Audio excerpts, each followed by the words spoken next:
Okay, I don't know if I'm going to be as loud, so I'll try. I just want to say one thing before I start, so this doesn't really count. Mom, I did not reapply my lipstick. I'm sorry. Actually, I want to talk to you about my job, because it's kind of easy to understand. I am a physicist, or I am a server. And actually, like at my job, there's a lot of assumptions you might make, like, you know, the servers were lazy or we're lost, or those are fake smiles, and we drink on the job, and I will give you most of those. With the exception of any respectable server will tell you they never drink on the job, they always drink before the job, so they can sober up during the job.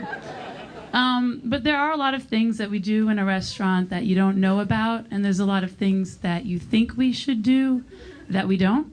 I work in a section that's upstairs by the bathroom, so then they think that I am the attendant. I don't have double bubble gum or toilet paper to give them, but somehow I'm part of that. And they let me know what's going on. And this woman's like, excuse me, there's a mess in the bathroom. I was like, yeah, I'll get right on that, and then I'll serve people food. She's like, no, someone's had an accident. There's period blood all over the floor. So I'm like, okay, at this point, I'm like, I should probably have latex gloves or something. It's a little creepy. So I do like that method everyone knows of, where you put the paper towel on the floor and you're going like this. I've got like a rainbow. I'm like, it's a double rainbow. And then I go back and serve people food. But there are times where I actually try to be nice to my customers. It's rare. But we have a complicated menu with a front and a back. And there's drinks by the glass on the front, and they're always on the back. And so I tell them to flip the menu over, and this one girl goes like this. And I'm just like, you know, how does someone so stupid know how to read upside down and backwards? Or this one time, like I had a deaf table, you know, and I really communicated well with them. I thought, like, I can sign Jell-O and my name. But I took the order, and I was checking on them, and I was doing this with my hands, and my hand tapped the guy, and the guy is like in French. He goes, calme-toi, and he's telling me to calm down, but he's yelling. My biggest issue is, like, if you could fucking talk, why didn't we do that earlier? So beyond working with and for amazing people, I have great hours. I don't really have to get up early, and when I'm running late, like, you know, tonight I should probably be there now. I call. I'm like, I'm coming. They're like, oh, great, good. So I'm important.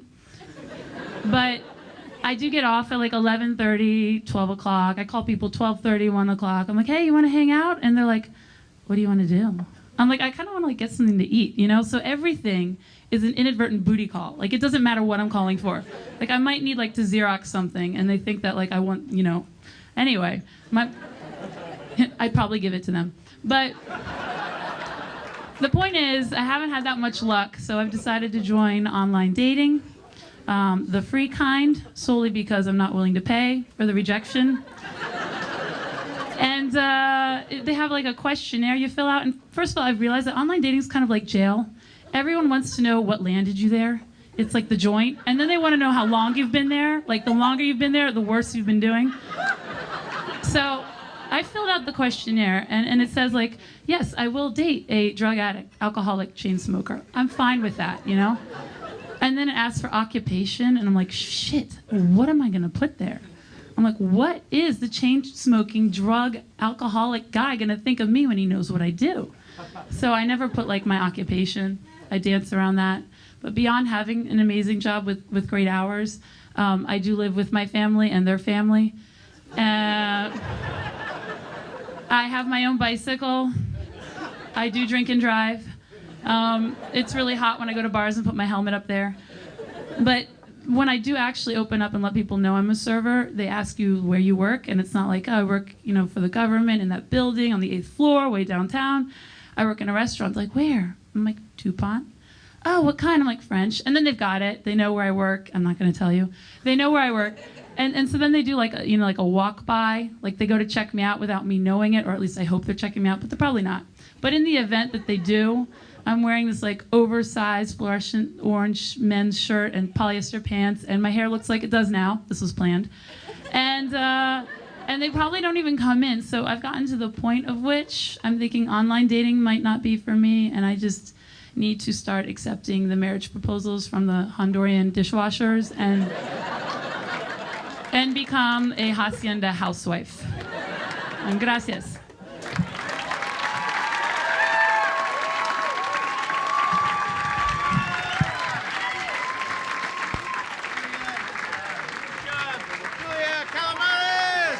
Julia Calamares.